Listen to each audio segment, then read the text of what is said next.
أعوذ بالله من الشيطان الرجيم. بسم الله الرحمن الرحيم. اللهم اجعلني فيه من المستغفرين،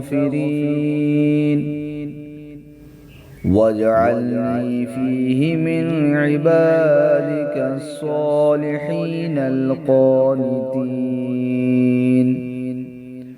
واجعلني فيه من أوليائك المقربين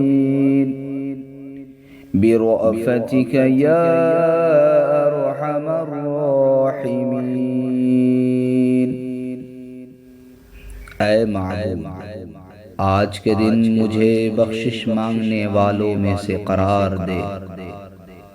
आज के दिन मुझे अपने नेकोकार इबादत गुजार बंदों में से करार दे, और आज के दिन मुझे अपने नज़दीकी दोस्तों में से करार दे, अपनी मोहब्बत से, ऐ सबसे ज़्यादा रहम करने वाले।